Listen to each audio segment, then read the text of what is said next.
Chapter 1 Wandering Children. Last night I dreamt of a gathering, all of us sitting around a fireplace, drinking scotch and sharing stories the way people once did. The sight of others, the simple pleasures of telling and listening, felt comforting as I slept, like warm breath on my neck. Even the vague awareness that it was only a dream could not unsettle me. Somewhere outside this drifting cloudland, from my sleeping bag under the cold stars, I was conscious of trying to prolong the scene, willing it to keep going. Let me stay here and meet the others, and match voices to faces until we are like old college friends, until we drift along tuned only to our conversation, and the calming smell of cannabis and the purr of alcohol circulating through the blood. My eyes blinked awake, and no one was there, and the air was cold and damp with no smell to it at all. And it had been that way for days. Shit. I reached for the binoculars. A dusty orange haze hovered over the landscape, such as it was. Parched soil, leafless sugar maples, small clumps of meadow grass, blurs of impressionist color in a land gone brown. It was early morning, maybe 6-ish. Birds chattered in the trees. Perhaps they'd filtered into my subconscious as the gathering that had felt so real. I dressed in clothes that hadn't been washed in weeks, and breathed in the stink of old sweat, my own. How can you stand it? You stand it because it is yours. Even so. A man's got limits. There's got to be a river or brook to bathe in. Must be. After months of traveling on foot alone, I carried on conversations, sometimes in my head, sometimes out loud. And there were times I wasn't sure, were the words in my head or in the air? I gathered my bedding, shaking off the dirt and dry leaves, then folded it and set it atop my other belongings in the shopping cart. I took a last look to ensure that nothing had been forgotten, an old habit from days I spent in hotels, days when there were hotels to stay in. As the last of the early darkness receded and the new morning took possession of the country, I caught a hint of promise. The first faint smell. A Lake Michigan breeze wafting miles inland. I set out on the road north, bound for Interlochen, but with little commitment to this arbitrary destination. I'd been only once to northern Michigan, years ago, when the last winter snow lay over the rocks in the forest bed. There was no snow now. There was nothing to guide the living beyond the general imperative to go where the ocean wasn't, and where there were trees to dim the burning sun. I don't know how many months I'd been walking. There seemed no point in counting. Walking was how the days had gone, and how they stretched out ahead of me. The name is Elon. I was 37, still figuring out what to do with my life, when I fled Rhode Island alone, carrying only clothes, a flashlight, binoculars, gasoline, and other items that, in my panicked state, I thought I'd need. I left so quickly, I had to. Bathroom. Toothbrush, deodorant. Come on, what else? Bedroom. Pants, socks, shirts, long-sleeved or short. Kitchen. Bread, cereal, drink. What am I forgetting? How much time is there? Peering out the window of my first-floor apartment, I watched the tide roll in, carrying black water over the front steps. Floating past were plastic garbage barrels, a bicycle caught in a large tree branch, a silver football helmet, a hockey stick, a baby stroller, a small car. Good God! Then the tide receded, carrying everything back. A section of white fence, an umbrella, a plastic slide, a young boy. As I exited the front door, the wind hurled me sideways into the swirling, waist-deep tide, my legs tangling in the branches and debris, my hands gripping the duffel bag full of clothes, everything soaked. A deep chill traveled through my body. I fought my way upright, staggering through the water, a maelstrom whipping around me. Shoulders pushing past. Shouts from all directions. Make room. Let me past. Oh boy. Hold on. I'm coming. Stay where you are. Legs sloshing, pushing against the tide. More shouts, louder. Get out of the way, God damn it! Someone help! Oh God! Please. Oh, God. The pavement beneath my feet was no longer the surface of the world. It was the place where the ocean floor began. I left on foot at a time when people still believed they could escape in cars. But with everyone on the move, who was there to refill the gas pumps? Or for that matter, who was there to clear away the abandoned vehicles that clogged every road? Who was there to sell food or water? The Atlantic kept coming, pursuing the migrants miles inland. The optimistic tried waiting in the traffic, believing it better to stick it out with a roof overhead and wheels beneath. Who knows how many were swept away in their cars? I'd seen a few on the way out of Rhode Island.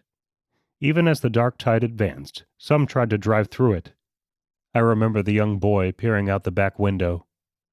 I had scrambled onto the roof of a 7-Eleven when I saw the water pull his family's SUV from the road, dragging it back into the ocean. He wasn't screaming or crying, just staring in disbelief, a look that reminded me of the ancient words, Eli, Eli, lama sabachthani. My God, why have you forsaken me? This was not God's doing. It was ours alone.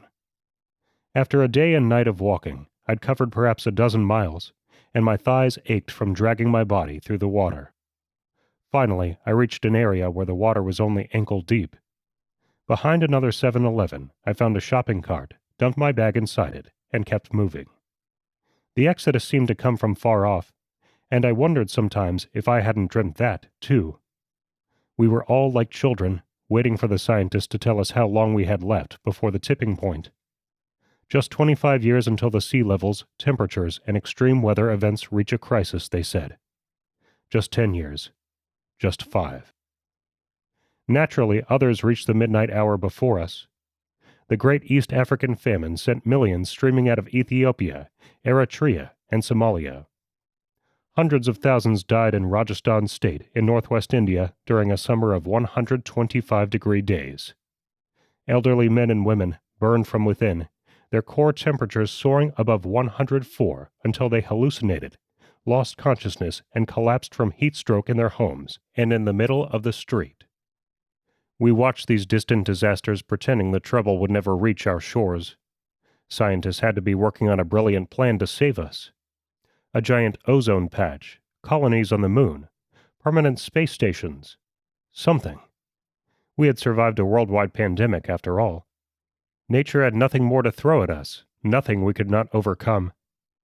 Then came Tropical Storm Amber, forming in the warm waters off the West African coast, swelling into a Category 1 hurricane in the Atlantic, lumbering east at Category 2, then massing for a direct hit to the island of Anguilla. At Category 3, Amber glanced off the Dominican Republic, leaving nothing where the islands of Turks and Caicos once had been, just compass points and floating debris. Category 4 Amber roared up the eastern United States. Large chunks of land surrendered to the ocean from Miami north to Port St. Lucie. It was hard to grasp that they were not coming back. It can't reach Rhode Island. It won't, thank God. Except the forecasts and computer models were wrong, as they had been too often, always understating the approaching disaster. Amber kept rising, washing over the New England coast, now trailed by Hurricane Matthias only a week behind. When the final warnings came, they were rushed, contradictory, without a pretense of calm. Gather belongings. Move inland. Take your cars. No, not cars. You will not outrun the water. Seek higher ground. Take clothes and food, nothing more. No, take cell phones too and flashlights and batteries, but only if there's time. Do not panic. Be calm. The Midwestern plains are preparing for refugees. But how exactly was that supposed to work? How does Cleveland prepare for 250,000 people? Where does Chicago put another million? Some cities and states tried setting out the welcome mat. We're in this together. Others stationed armed National Guard people at the borders. Both approaches turned bloody. I saw people fight for food, water, shelter. I passed looted stores littered with shattered glass and empty plastic bags. I stood and watched as armed mobs surrounded apartment buildings, determined to burn to the ground what the inhabitants would not surrender. I witnessed migrant families cut down in the streets by fearful residents, some of the migrants beaten to death with bare hands. In the face of it, I froze. What kind of a man just watches? What kind of man? A bystander.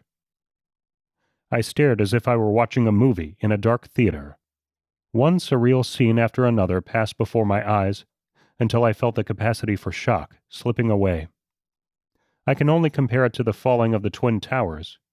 Back in 2001, what we saw on television seemed too large to grasp, a Hollywood action film with stuntmen and special effects, but no Bruce Willis. No corny punchlines to make us laugh and feel relief. Just a movie, man, not to worry.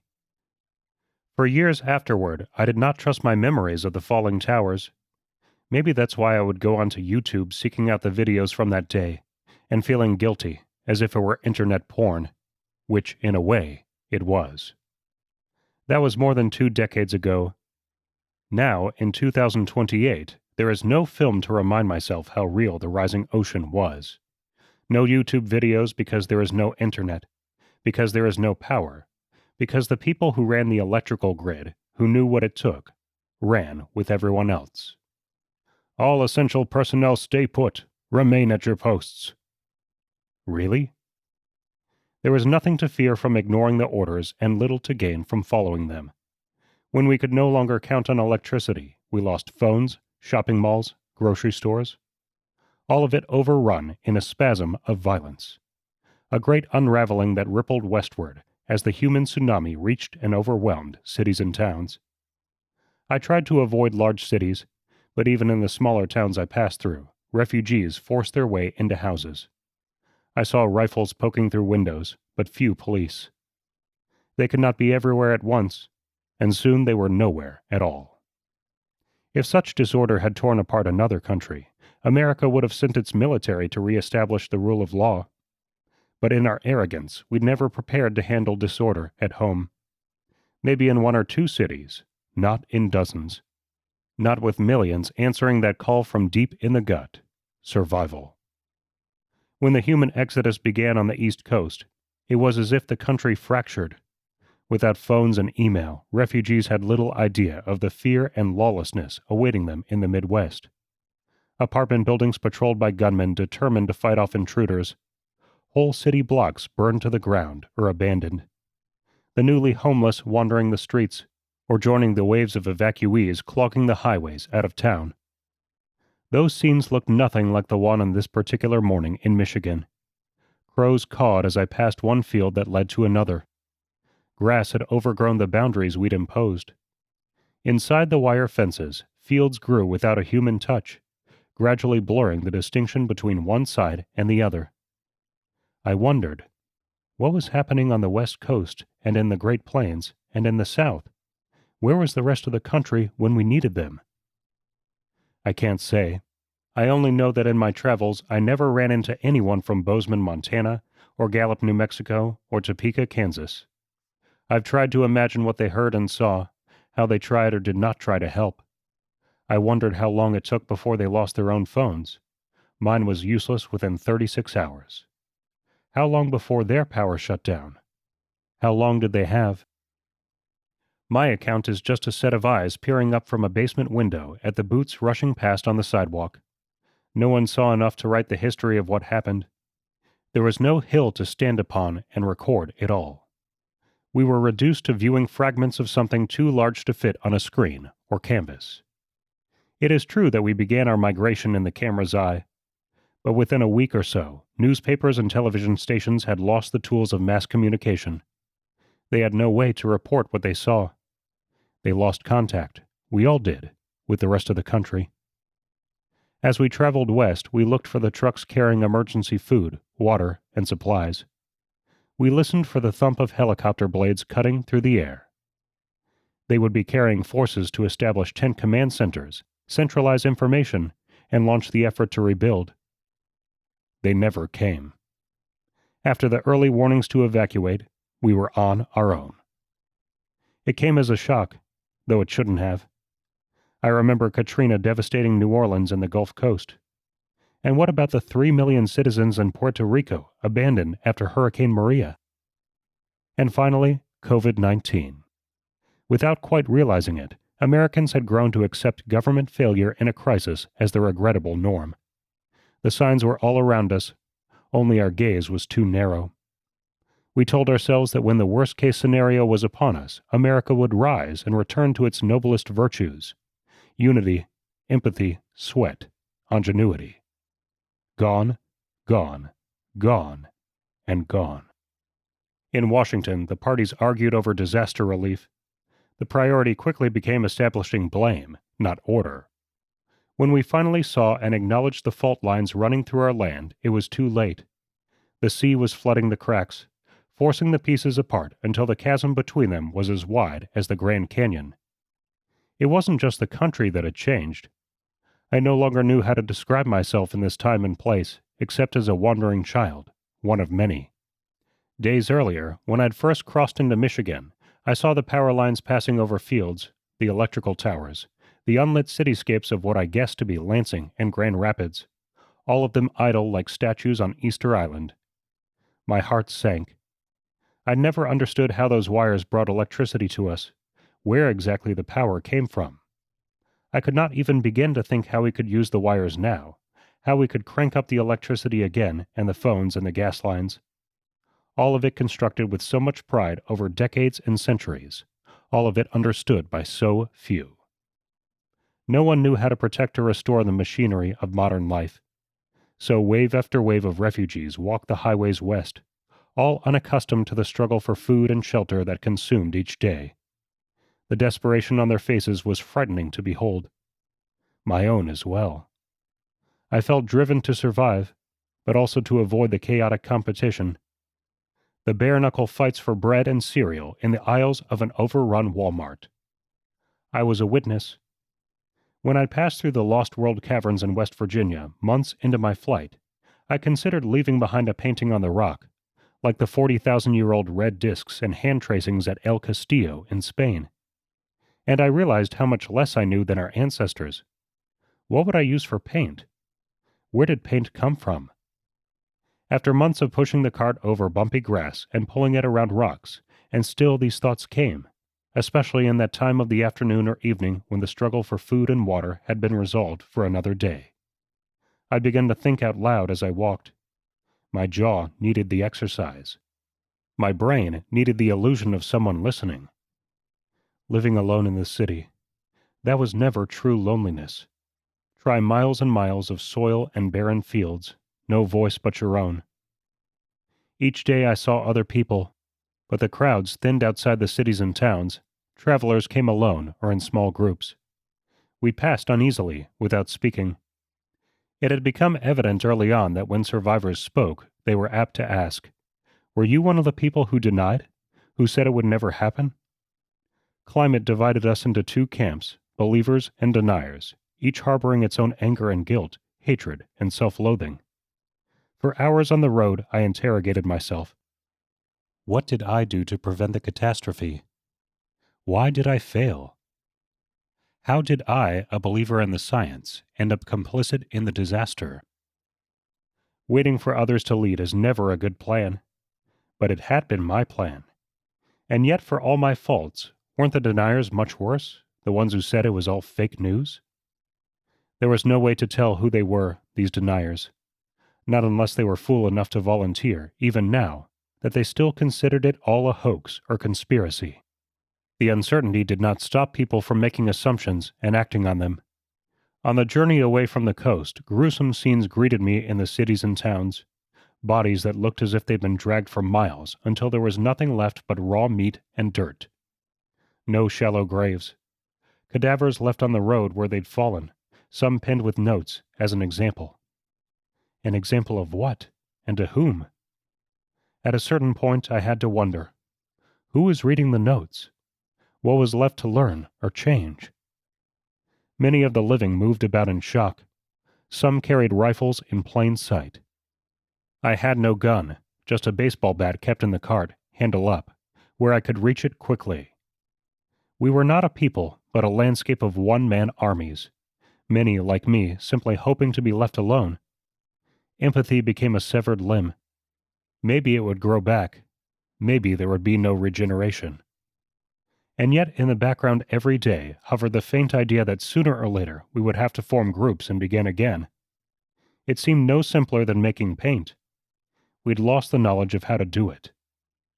As I walked into unfamiliar country on this morning, I felt a small break in the heaviness of mind and legs that marked each day on the road. In the distance lay the ever-present haze, but it seemed as if the sun had found an opening. Light splintered the sameness of color that had dulled the land.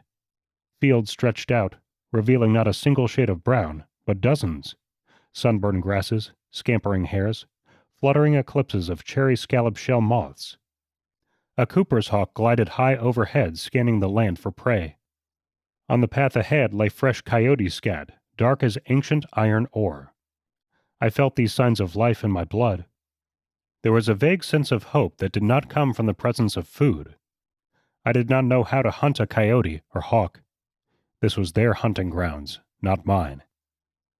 I had adopted the habit of walking 200 to 300 yards off the road, too far to be easy prey for others. I carried crabapples from a tree I'd passed many days ago, saving them, eating them even after they'd grown soft and wormy. Hell, I ate bugs and leaves that I hoped to God weren't poisonous. Summer jobs with the Forest Service had given me just enough knowledge and survival skills to make me a danger to myself. What I knew and what I didn't blurred together, like half-remembered road directions. Turn right, or was it left? Poisonous, or safe? Each day loomed like a pass-fail exam. The reward? The chance to wake one more morning and begin the exam again. I picked unripe corn and ate it straight from the husk, or saved it to cook by the fire at night. In the cart, I kept a milk jug containing a small, ever-diminishing supply of gasoline. I carried boxes of matches, too, from my own supply at first, then from the garbage or other places. I wasn't above stealing from the dead, just one of the bargains one made for the chance to keep living. Some survivors probably possess the skill and knowledge and patience to rub two sticks together until they generated smoke and fire, but I never saw anyone like that in all my days of walking.